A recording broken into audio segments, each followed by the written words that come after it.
A very good afternoon to all of you. Welcome to this session on personality test. First of all, my compliments to most of you who all have qualified for the civil service personality test examination. You have traveled this distance, which was a very difficult distance. And now this is the last bastion that you have to conquer. And you have to be careful because after having worked so hard, if you don't take care of yourself now, then all the effort would have gone waste. So the coming couple of months before your personality test, you should be careful and prepare yourself. My job today will be to tell you how to go about preparing for the personality test. And this presentation would primarily be on three fronts. Number one, what does the board expect of you? It's very important to understand whoever you go to talk to as to what are his expectations. And it is on the basis of those expectations that we will determine how do you prepare yourself to come up to those expectations. And finally, the third part of my presentation would be, what do you do on the day of the interview? But that's going to be crucial because ultimately how you perform on that day will give you marks, or probably you'll flounder. I hope not so. My presentation actually will be based on my personal experience. I have been through two interviews for the civil service examination. This was way back in 1980 and 1981. In the year 1980, I qualified for the police service. And in the second year, 1981, I did reasonably well to qualify for the Indian Administrative Service. The reason why I'm mentioning this is that what was the difference were the marks in the interview or the personality test that I got in these 2 years. The first year, that is 1980, I scored 55% marks, and that was the reason I couldn't qualify for the Indian Administrative Service. In the second year, I probably got the highest in the country, which was 80%.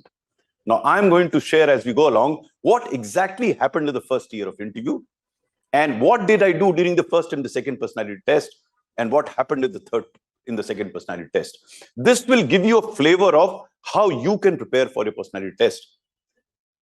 My presentation is also based on the experience that I've had with candidates like you. In the past 6 years, I've been guiding those that have appeared before the board, and we've got a lot of feedback from them. And this feedback is based on what we were trying to tell them. And on the basis of that, what exactly should you do for the personality test? With these initial words, let me take you through the presentation that I have for you. Now, what you must all understand that your knowledge has already been tested. I find a lot of aspirants who are planning to appear before the board slogging it out, reading books. And many ask me this question, sir, should I prepare for the optional that I had taken? My suggestion to you is just relax. Take it easy. Don't read too much. Try and consolidate what you've read. Because here, the issue is not about your knowledge per se.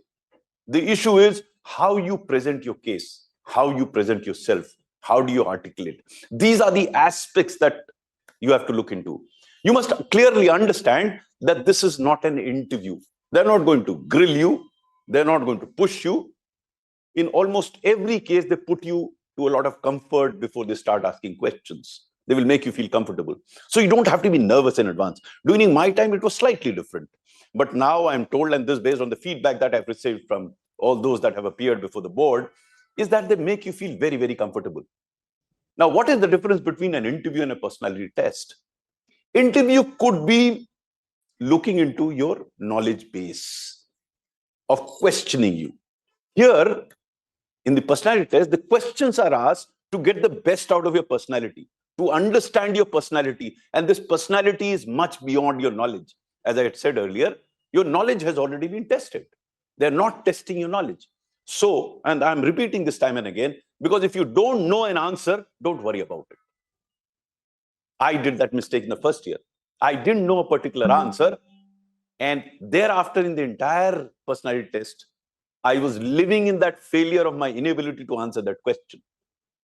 You have to get out of it and understand very clearly that on this earth, no one is omniscient. No one is expected to know everything about everything. So there will be many cases. As I said, in the second year, when I scored 80% marks, almost 20 to 25% questions, I didn't have an answer. It didn't really make a difference. But I had come to understand this very clearly, that there will be questions where you will not have an answer. It's your personality trait as to how do you overcome that temporary failure in your inability to answer that question. Many of us, like me, we live in that failure, and hence we are even unable to answer questions which I know the answer of, because you have a mental block. Since you are living in that, you are unable to apply your mind to the questions that come to you subsequently. So it is not an interview, it is a personality test, and there are many other personality traits they are looking at. They're looking at how positive you are. It's a very, very important aspect, because as a civil servant, you will be faced with a number of challenges, and your positive attitude is going to make a world of a difference. Now, your attitude is determined by what you are, not by the set of circumstances. It reminds me of a book that I read by Robin Sharma, The Monk Who Sold His Ferrari. And he brings out beautifully that there's no such thing as objective reality. You know, see, you don't make the set of circumstances. You are posted as a sub-divisional magistrate or a district magistrate or wherever you're posted, the circumstances get given to you. It is your approach to resolving that particular issue that matters. So you're not made the set of circumstances, but if you are calm, quiet, reflective, if you are able to analyze the situation, if you are to respond positively. Because some people, you give them a problem, they become a part of the problem. Now, the board is going to be very discerning to assess whether you become a part of the problem or you're trying to find a solution. Mind you, you're not supposed to provide solutions. They might pose a problem to you. I'm taking an extreme example. They might ask you, what is the solution to the Kashmir problem? Now, had there been an easy solution, it would have been found by now. There is no easy solution. There will be a number of problems that will be posed to you for which there is no easy solution. So they're not seeking solution from you. They are trying to understand how do you approach that problem. Whether you are able to logically analyze the issues, whether you are able to present analytically, whether you are able to articulate well, they will assess you on the basis of how you approach a problem, not give the permanent solution. Because some of us get nervous, oh, it's a very difficult issue, sir, how will I answer? You know, these days also, someone asks you to provide a solution to the Manipur problem. Now, if it were so easy to find a solution to Manipur problem, it would have been found by now. So if you were asked such a tricky question, what you have to do is to present the situation as it is, analyze it, suggest alternatives, which may not be perfect. There would be situations where board member may disagree with you. Fair enough. Disagreement is a way of life. You don't have to fight with him. You don't have to win an argument. What you have to do is what you think is right. As we go along, I'll give you some more examples as to how to approach such an issue. So the critical point here is for you to understand, they are not there to interview. They are making an assessment of your personality, which is much beyond knowledge. What else do I have here? What they're looking at is clarity of thought and expression. That is a problem with a lot of us. We're not very clear. We may disagree with each other. There would be a difference of opinion, but whatever I'm saying it with clarity. Now, I'm telling you all this for you to understand what they're seeking. In subsequent slides, I'll tell you how to become one. My job is not merely to tell you what they are seeking. The idea of understanding what the board is seeking is to then help you to do what the board wants, what is expected of you. We will do that in subsequent slides as to how do you develop a clarity of thought. How do you, they will also assess whether you have leadership potential. Because ultimately, at least in the IAS, in the IPS, in the revenue service, in a large number of services, in railway services, your leadership potential has to be assessed. Because ultimately, you're going to work as a leader. Now, what are those qualities of the leaders they are looking at? First, of course, whether you have the right communication skills. You are able to communicate what you have in mind. And I'll talk about it later on, how to develop communication skills. Then, how clear, I use the word clarity of thought. A leader has to be very clear in his thinking. A leader has to be very clear in his communication. A leader has to be a visionary. A leader has to know how to achieve that vision. Leaders should be able to plan. These are attributes of a leader. So they will see. Now, they are not looking at an accomplished leader in you, but they're looking at a potential leader in you. So you may not have some of the traits of leadership, doesn't matter, but they will see in you whether this guy has the potential to develop those. Then integrity. This is very, very important. Now, integrity, especially at the time of board review, at the time of personality test, would be assessed by your consistency of what you're saying. I mean, if you're not consistent, then they might question your integrity. Integrity will also be assessed by your ability to accept your shortcomings, by your ability to be humble, by your ability to express what comes to your mind without any confusion. This is integrity. Because if you say something here and in the next question you say something else, which is contrary in belief to, then they will say he's not consistent. If you are consistently honest, that is integrity. Honesty is probably at a point in time for a particular act, but if you're consistently honest, that's integrity. So that's what they're looking at. Then, as I mentioned to you, they're looking at quality of honesty. They're looking at humility. Now, this is very important. I'll come to that later on as well. How do you convey humility? Humility is conveyed by conceding where you think or where you find that you are not totally correct. Humility is conveyed by being confident yet not being arrogant. So if you have a point of view on a particular issue, you can use words like, sir, in my opinion, in my limited understanding, but you can also say, sir, this is what I think is right. This is what it is.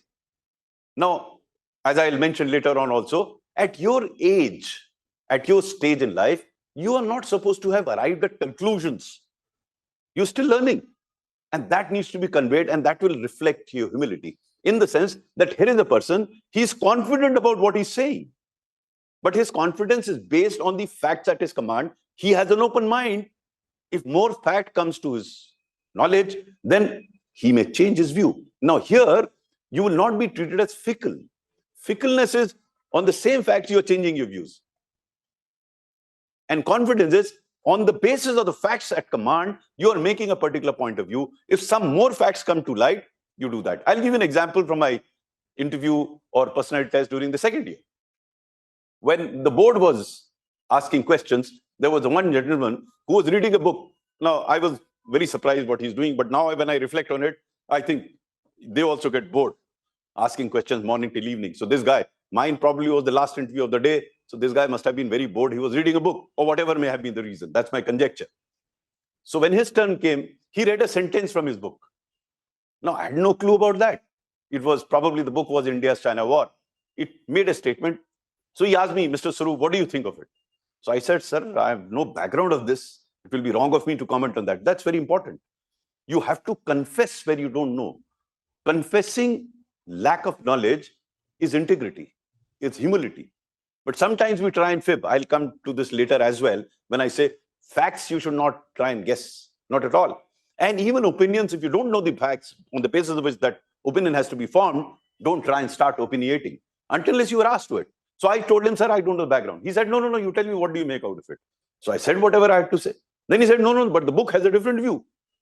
So I politely told him, sir, that's precisely what I said. Sir, I am not aware of the background, but if you permit me, sir, immediately after this interview, I'll go and buy this book, read it, and maybe find you and discuss it with you. Everyone started laughing. Now, I'm not saying you should do this. I was already in the police service. I was a bit confident. I had a bit of a sense of humor. So I use that, not only in this and other instances also. The point that I'm trying to make here is you must understand that being humble does not mean lack of confidence. Confidence is the manner in which you are presenting your point of view. Humility is your capability, your willingness to accept a different point of view. Humility is your ability to accept your shortcomings. Humility is to accept your mistakes. It's normal to make mistakes. Anyone can make mistakes. So that's humility for you. So some people have asked me in the past, sir, won't I appear fickle if I keep saying it on the basis of my knowledge? I'm saying that. Obviously, all your opinions are based on your knowledge. So that's how it is. Now let us look at what board is seeking. I have alluded to some of it, but let me point out some more. So I had mentioned about positive attitude. To me, this is the key. Attitude is the key, because I have personally, I put in 38 years as a civil servant, and I've often said the problem with the civil service is not expertise, but attitude. Because expertise can be outsourced, attitude can't be outsourced. Attitude has to be you. No one can come and occupy that position in you, but expertise can come. Expertise, anyone can give you that expertise, but attitude has to be yours. Hence, a civil servant, in my understanding, and probably board's understanding also, has to have a positive attitude. No matter how grim the situation is, he has to look at the positive aspects of it. So, for example, again, I give an example from my own career. When I was posted as Coal Secretary Government of India, this was 2014. All hell had broken loose. All scams had happened. How do you look at that situation? I could have become a part of that problem. Ye kahan mujhe post kar diya? What will I do here? What was my reaction? When I walked into the room of my predecessor, he was sitting behind piles of files, looked absolutely harassed, harried, because CBI was after officers and files, and it was very grim. Now, how do you respond to that situation? My response was very simple. My response was, the situation is so bad that it can't become worse. So anything that will happen now will be an improvement, and I can walk away with that credit.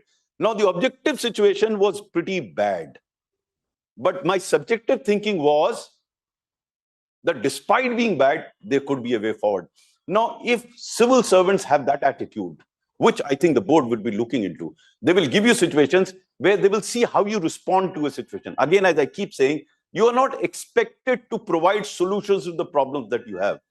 It's your approach to the problem, how positively you look at. Because in a leadership positions, which most of you will occupy, if you do not have a positive attitude, how will you take your team along with you? So having a positive attitude is extremely, extremely important. And hence, you should try and practice how do you respond to situations as you go along. Later on, when I say how part of it, we'll come to how do you develop that. It's very difficult to change an attitude in a month or two, but try and do whatever you can, because attitude takes a long time to build, and to change it is very difficult. But if you can bring forth the positive part of your existence, then it will help you in getting better marks. Now, your response to a situation will also be dependent on your awareness levels. And here, I would like to draw an attention between knowledge and awareness. Awareness is like any person living in a society or living in an institution would know what is happening around him.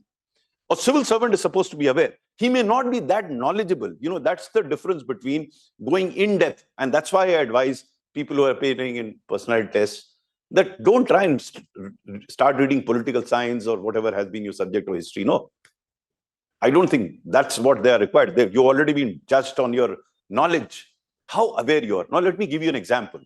Suppose you given political science as your optional. They will not ask you what is the philosophy of Plato or Aristotle. They won't ask you. But they will ask you if something has happened today in the political context and you are supposed to be aware of international relations, your awareness levels of what is happening, say, today in Syria, or for that matter in the Middle East, should be more than a layman, because you are a student of political science. So they won't ask you on the subject, but anyone who's done that or taken that as an optional will be expected to know more, should be able to have more facts at command, should be able to analyze more on the basis of those facts. So that is what awareness is. So it's not expertise. They are seeking that any person who's planning to join the civil service should have his eyes and ears open.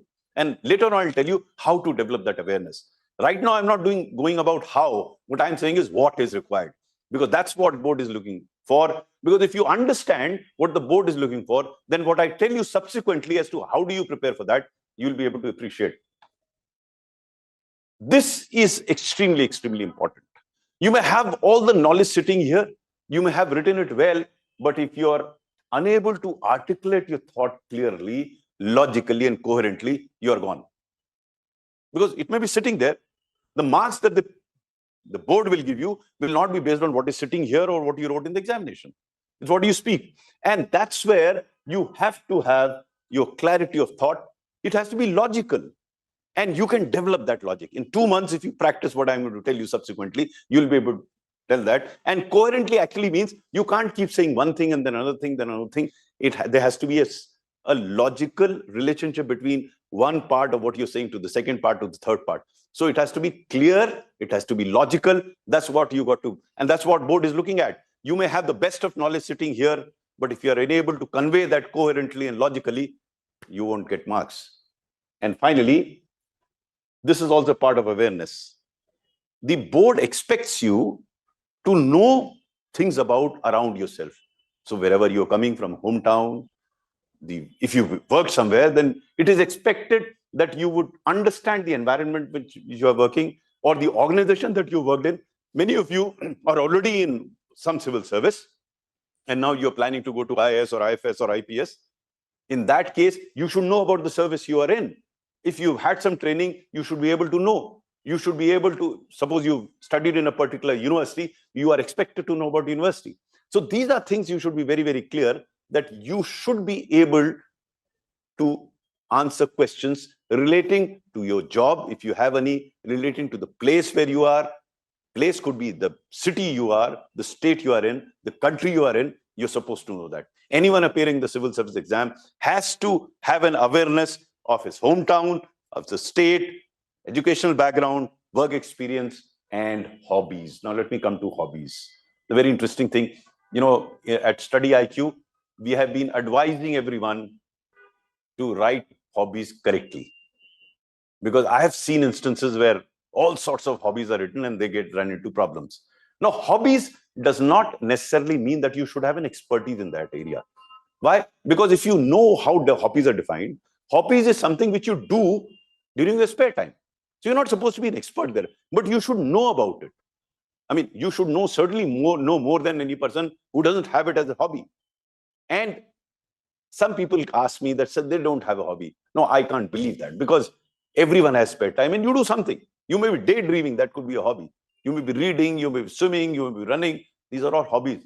Hobby is something which you like. So you can't have something as a hobby which you don't like. So it's an assumption that whatever is a hobby that you like, some details of the hobby would be required. So board expects you to know more than anybody else on that subject or topic or thing that you like as your hobby, but they don't expect you to be experts.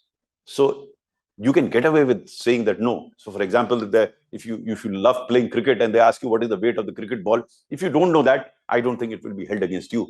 But if you given cricket as a hobby and they ask you what happened in the test match yesterday, and then you say, sir, I don't know, then there's a trouble.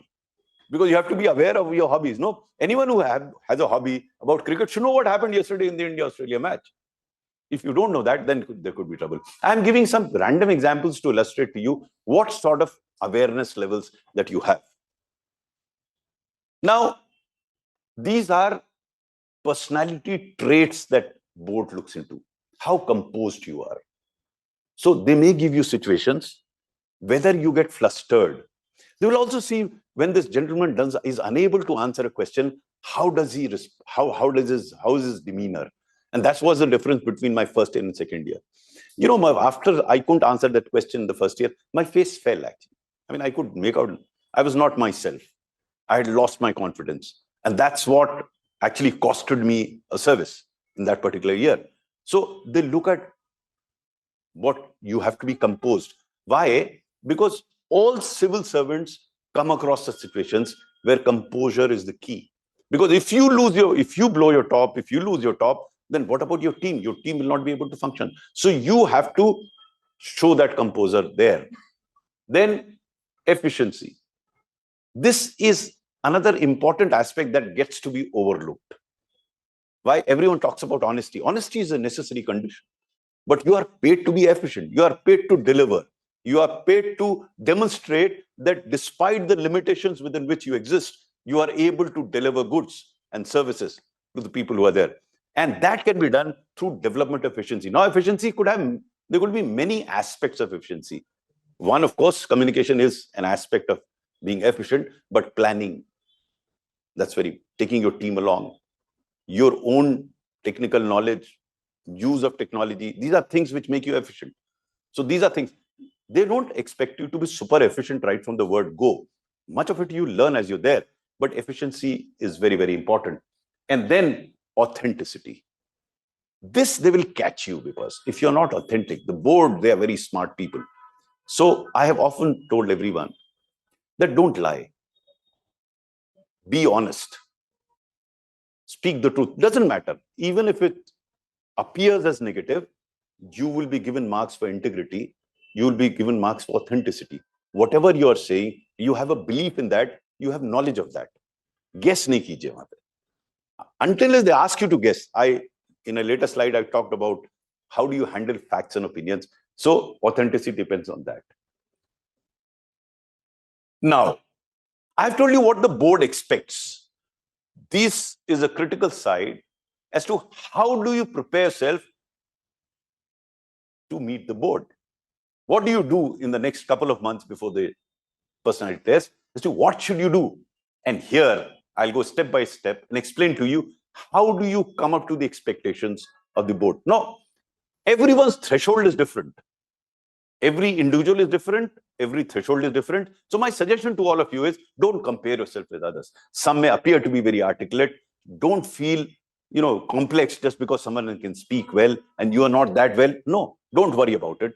You shouldn't be comparing yourself with others. What you should do is to focus on yourself and see how in the next couple of months before your day comes for the personality test, what can you do on a daily basis, on a regular basis. Now, listen to this very carefully. I'm telling you with personal experience and experience of past 6 years. In fact, just a few days ago, I was at the Lal Bahadur Shastri National Academy of Administration talking to informally to 2024 batch, where a large number of those that had qualified had gone through our course here, and they were very happy with what we told them. Now, if you're not happy with what we tell you to do, and you don't do what you tell you to do, then you will be held responsible for it. Our experience tells us in the past 6 years, if you do what we're going to tell you, you're going to get very good marks. There were a number of such IAS officers who qualified last year who came up to me and said, sir, whatever you told, sir, we went through it, and this is what we got. Excellent marks they got interview. So my suggestion to you is, listen to this very carefully and try and follow up. So first point here is awareness, articulation and awareness. Now, as I keep saying, there isn't much time for you to acquire knowledge, and you should not waste your time in acquiring knowledge. Your focus should be on your ability to articulate what you have in mind. But you have been only reading and writing in the past year and a half for the examination. You've not been speaking. And before the interview board, it's only speaking that matters. How you speak, what you speak. So how do I improve my communication skills? If you don't improve your communication skills, no matter how good you are deep inside here, you'll find it difficult to score marks in the personality test. So how do you go about it? You can improve it. And whatever I'm going to tell you now is based on personal experience and experience of large number of candidates who qualified for the IAS, IFS, IPS, and other services. What do you do? Each one of you must be reading some newspaper or the other. So what you do is open the editorial page, pick up an editorial article, stand in front of a mirror, take out your mobile phone and record as you read the article aloud, slowly but loudly. I'm repeating.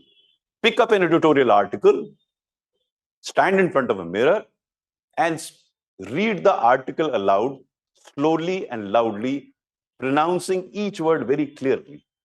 Now, there are a number of benefits that will accrue out of this. Number one, your articulation will improve. If you record it in your phone, within 10-15 days, you'll discover that you are able to speak out what you have in mind. The problem that happens, I don't know with you, but with me used to happen that I used to have that idea in my mind, but I didn't have the right word or I used to struggle to find that right word to express myself. Right now, what you hear of me is a finished product. I practiced a lot. Now I am able to convey. I don't have to think so much and translate and speak to you. Usually what happens is, since my mother tongue was Hindi, you all must be having your own mother tongues. Now, you think in that language of your mother tongue, you translate it mentally, and then you speak it out. And in doing that, on many occasions, you don't find the right word to express the thought that comes to your mind. Now, thought has to be put in a particular manner, in a particular word. Actually, a word encapsulates a thought. Now, how do you get into the habit of being able to convey what you have in mind? And one way of doing it, there are many other ways, but one way, very important, successful way of doing it is to read the editorial article aloud. There are a number of benefits, as I said. One, of course, your articulation will improve. You'll be able to speak out clearly what you have in mind. And since you'll be recording it, if there is any problem at any level of that articulation, you'll be able to gauge that and correct it subsequently. But read it slowly and loudly. Initially, you will face problems because you have not done it before. I face that problem, and you feel disgusted. What is this going on? But my suggestion to you is do it every day without failure. If you don't do it every day, then it won't serve the purpose. It's like medicine. You will improve only if you do it every day. Fix a date and time, and at that point in time, every day read the editorial article aloud. There are some other benefits of that. because all these editorial articles are on some current issue or some important issue. So you will acquire knowledge about that current issue. Third, these articles are written by people of repute. So you will know how to present an issue logically and coherently. All these articles are very logical and coherent. Now, these things will gradually settle in your mind. In a month or two, you will also start grasping and understanding and articulating your ideas in a coherent manner, in a logical manner. Because the more you read, the more you will understand how an issue has to be presented. All these articles are, as I said, are written by people of repute, and they present their case in a very logical manner. Now, it may be possible that you disagree with what is written. No harm. Disagreement would be there. Even with the board, there will be disagreement. But you look at the manner in which that person presents his case. That's very important. And that's what you will develop while you read the article aloud. I'm repeating it time and again. Many do it, some don't do it. Some who didn't do it, come back to me later on. Sir, आपकी बात मान ली होती तो आज हम clear कर गए होते. 5 नंबर से छूट गए. चल, every mark is important. So you have to be very careful about every aspect of it. Read it aloud. After you've read the article aloud and recorded it in your phone, keep the newspaper down and speak it out in your own words. Now, this will be tougher than the first exercise because you may not have understood certain aspects of it, what you've read. You may not recall everything. Doesn't matter. Initially, if you're unable to be, if you're not fluent in speaking out what you've read, don't worry about it. I'm repeating it time and again because you've not practiced it. If you practice it regularly, I guarantee that within 15 days, you'll see a change. Everyone who does this exercise regularly comes back to me to tell me, sir, my fluency has improved. So not only your fluency, your articulation, your ability to express the thoughts that come to your mind logically, all this will improve. So read it aloud, keep it down, speak it aloud, record that as well. Recording is important for you to understand where you are going wrong, if you're going wrong. And you will see the improvement yourself. That will give you a lot of confidence. This personality test is a lot about confidence. If, the moment you are able to express yourself, your confidence will grow. Otherwise, you'll always be wondering whether you're saying the right word, whether you're saying the right, should I say it this way? Should I say that way? This is a question that comes to everybody's mind, even in my mind, whether I should speak, keep quiet, whether I should say this. Once you get into the mode of reading and speaking aloud, you'll be able to do. Now, this is first set of exercise that I'm suggesting, but the most important part, because if you don't do this regularly, you won't help. It won't help. The second part of improving articulation is through group discussions. In my time, we did not have this facility of WhatsApp or internet, but I was in the police service. As I said, in the second year, I did very well. We were all at the National Police Academy. So we were about, I think, 20 of us who had qualified. So we had constituted ourselves into 4 groups of 5 each. And we used to have regularly group discussions on a topic decided on the previous day. So my suggestion to all of you is that you must have on a fixed time a group discussion on topic which is decided on the previous day. And the drill is very simple. Every day you will decide that this is the topic we'll speak on the following day. You will also decide who's going to be the lead speaker. There will be a lead speaker. He will initiate the discussion. He will speak for 10 minutes. Now, you can question and ask me, sir, we will not answer any question for 10 minutes. Obviously not. But the articulation, when that person does some research, studies, and next day when he opens the discussion with 10 minutes, he should have been prepared and he will be able to, understand, then present, and he will improve as he makes presentation.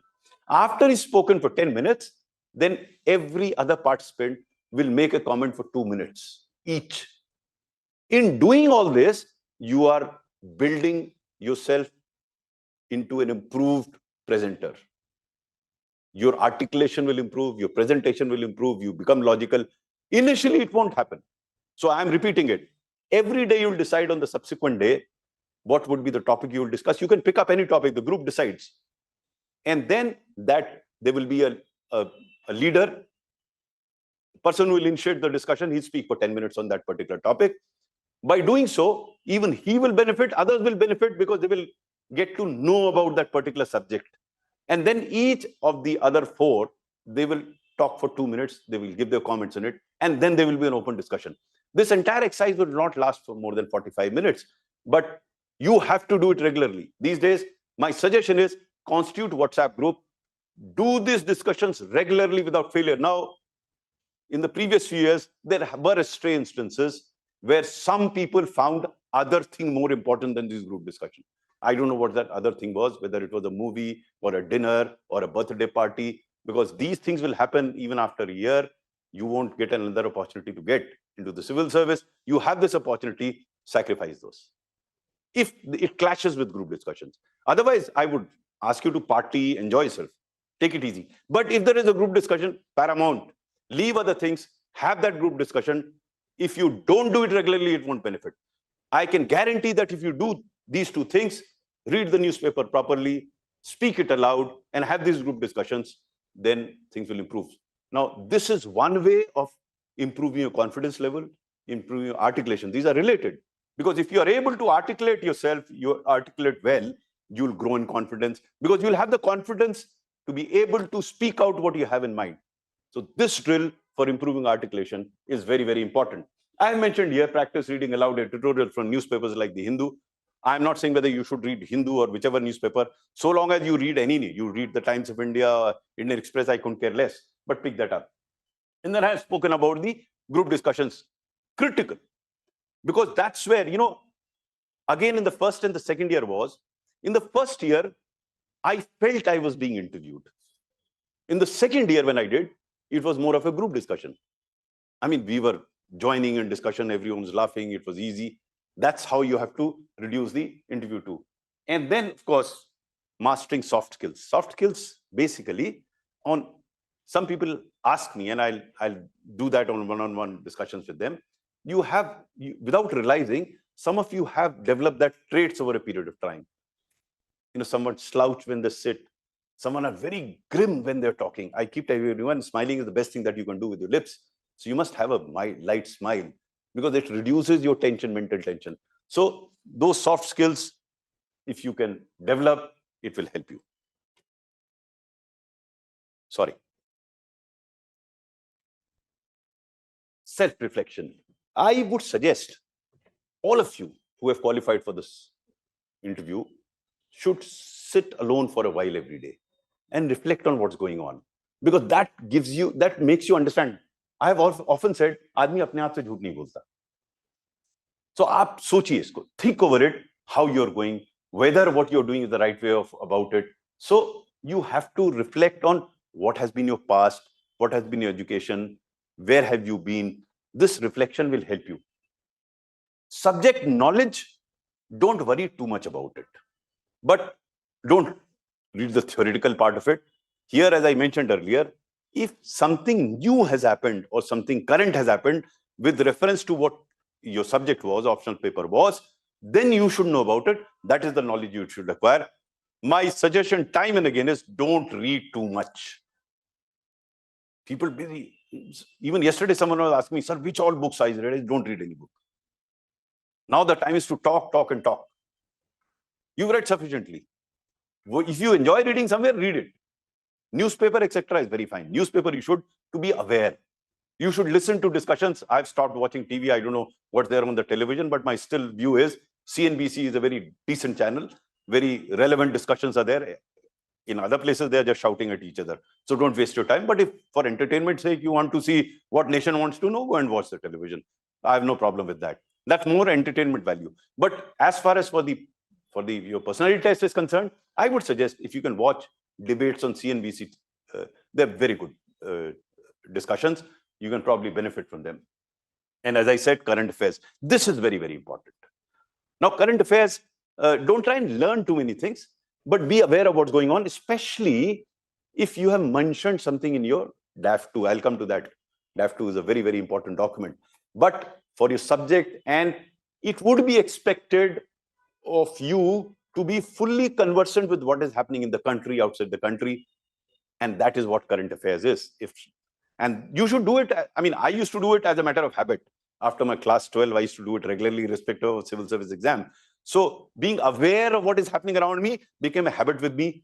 I would suggest if it is not already a habit with you, should become a habit, because then you should enjoy it. And I use the word enjoy is very important.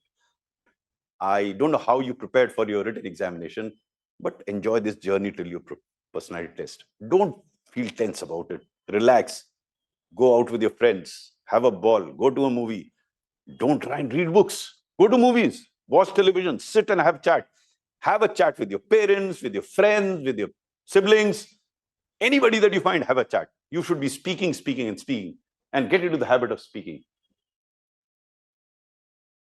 Then mock interviews. Mock interviews are helpful, but don't go in for mock interview, and mock interview. Mock interview should help you make an assessment of what's going wrong and have it as early as possible. My suggestion is, if you do a mock interview in next week or 10 days, then you'll get an idea of what are your strengths and weaknesses. Mock interviews have nothing to do, so to say, with your final performance. They have a lot to do in assessing yourself. So mock interviews, I mean, I have seen candidates going for 5 mock interviews, 6 interviews. I don't think that's required. Instead of that, you focus on yourself, improve yourself. Use mock interview to make an assessment of yourself. Be very honest about it. Don't try and hide anything in the mock interview. Let it be revealed, because it gets revealed, then if there is anything wrong, it can be cured. So you must make, as I said earlier also, self-awareness. Mock interview is for self-assessment.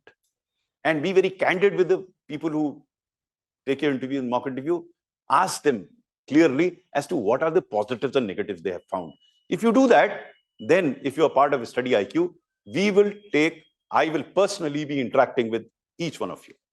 I'll give you specific time. I don't take any mock interviews, but I'll be available for offline or online discussion, 10 to 15 minutes, discussing with you at length what you could do, because each individual has different traits. Each individual has different set of problems. So my job, as has been in the past 5-6 years, has been to understand that individual and tell him this is what he should improve upon. This is what he should prepare for. That's what I've been doing for the past 5 years.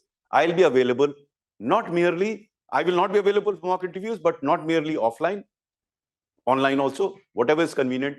What you have to do is to message StudyIQ. They will message me in turn. I'll fix a time. I'll call you on phone and have a chat with you. I have had that with hundreds of aspirants in the previous years. I don't mind doing that. I travel a lot, but I'll be able to find time while traveling and have a chat with you. Understand. But for that, it's important for you to send us this DAF2. Because without DAF2, I would not know the background. Now, I'll come to DAF2 because that's a very, very important document you have. Before I come on the day of the interview, let me discuss very briefly DAF2. Now, today is the last day for submission of DAF2. I hope you've done it.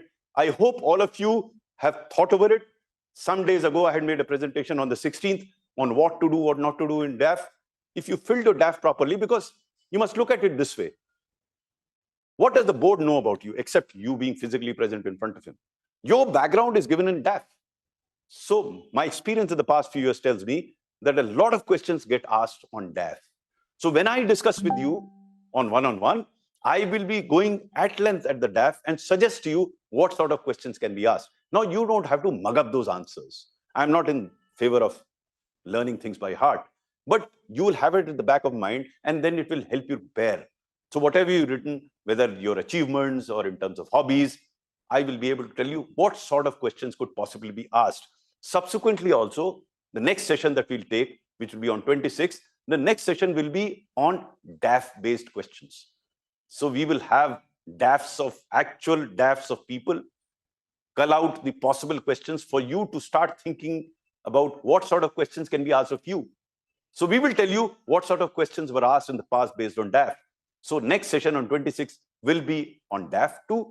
But my suggestion to you is you must submit all these DAFs to StudyIQ so that we are aware of what sort of things you filled there, and we will be able to guide you properly.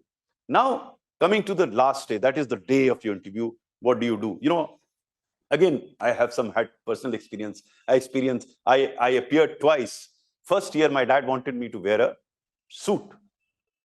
Now, I had never worn a suit in my life. And that was the first suit I was wearing. And it was probably late April. It was pretty hot. I felt pretty miserable there. Of course, it didn't impact me, but indirectly, I was feeling uneasy. My suggestion is you should physically feel easy as you go in, as you walk into the interview board. You should not be uncomfortable, either feeling very hot or uneasy. Never wear a new pair of shoes or new pair of shirt. Don't do that. Don't be very casual also. You shouldn't be there going there in jeans or knickers or things like that. Be formal, but you don't have to necessarily wear a tie if you're going there in April or May. Even otherwise, if you don't wear a tie, it won't make a difference. Maybe earlier it was, but now it doesn't make a difference what you wear, so long as you don't wear anything unusual. This is very important. You know, these days when I look around, I find all sorts of hairstyles. Um, I mean, they shave it off here and something here, something at the back. I don't know what sort of hairstyle is. For me, that's unusual. So there's no harm if you can carry that and the questions asked on that, if you can answer that. But don't do that. My suggestion is, if you have a beard, it should be trimmed properly. I mean, you can have a Virat Kohli cut or some cut, whatever you want. But you should be able to, someone may notice it, oh, your beard resembles that of Virat Kohli. He'll ask you questions on Virat Kohli, you better answer them.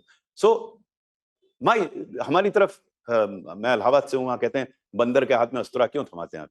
I am not calling board members bandar, but I mean, you're giving them something to rip you off unnecessarily. So don't wear anything unusual. To the ladies, I suggest don't wear a very strong perfume or anything. Don't wear stilettos or high heels. Be comfortable, whatever you're comfortable in. I mean, if you're comfortable in stiletto, then you don't have to be in civil service in any case. You can be good elsewhere. But don't wear something which is unusual, which usually people don't wear. So think over it, what you're going to wear. It's very important. Then the dress has to be very, very comfortable and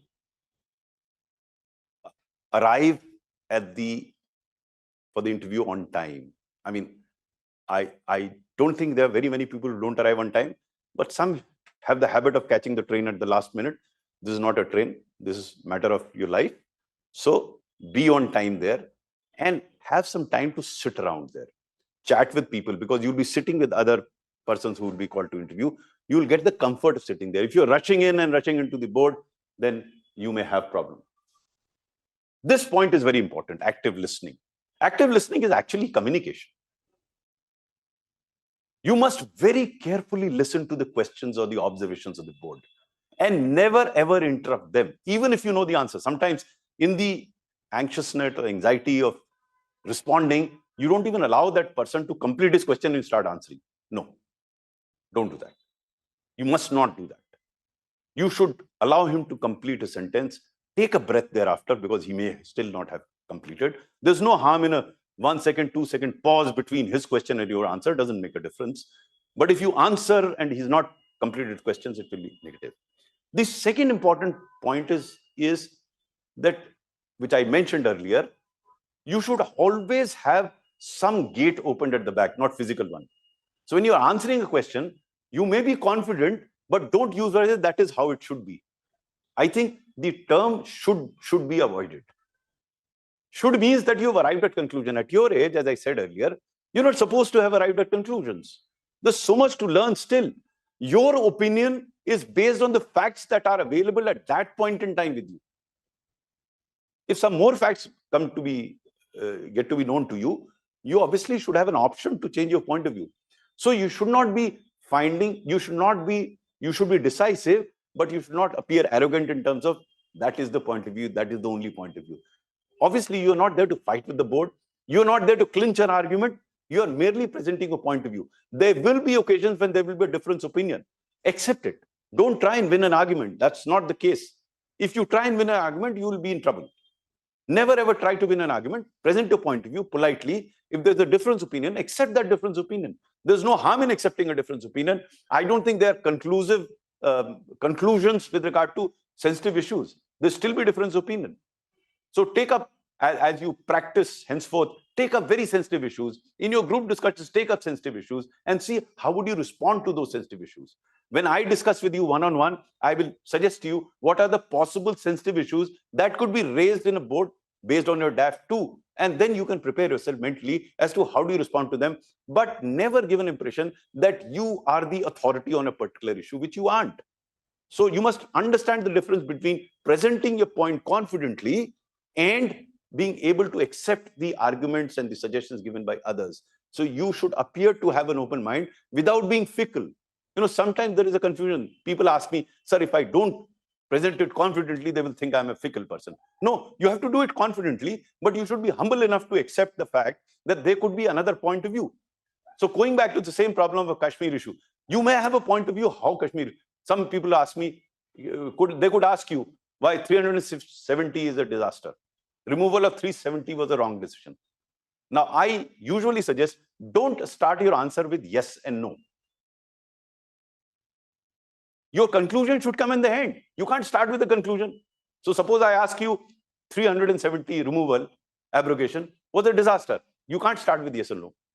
You start by explaining, sir, these were the apparently these. I'm using these words apparently, probably. Why? Because I'm not still totally convinced about a particular set of argument. So I'll say, sir, in my limited understanding, 370 degrees was removed for the following reasons. And to a largely, sir, I believe that they have been fulfilled. There are some areas of concern. You can give those areas of concern. So what I'm trying to do here is bring in a balanced view. You should not be taking an extreme view at all. The reason is very simple. At your age and stage in life, you're not supposed to know the final conclusions of such vexed issues. They're difficult, problemsome issues. So you may have a point of view, you present them logically, you present them rationally, but you have still to come to conclusions. Your intermediate conclusions are based on the information available at your command, and that's what comes here. You have to be concise, you have to be honest. I keep repeating this word. You must understand the difference between the facts and views. Suppose a factual question is asked of you. If you know the facts, say it. If you don't know the facts, say no. Keep repeating. I mean, even in the next question, they ask you a fact, you don't know, say no. Don't try and guess a fact. A board member can ask you, okay, take a guess, then you take a guess. But if you're not asked to take a guess, don't, some people ask me, sir, should I ask the board, can I guess? No, you are not supposed to ask them whether you can guess. They will ask you if they want you to guess. Then there is something called an opinion.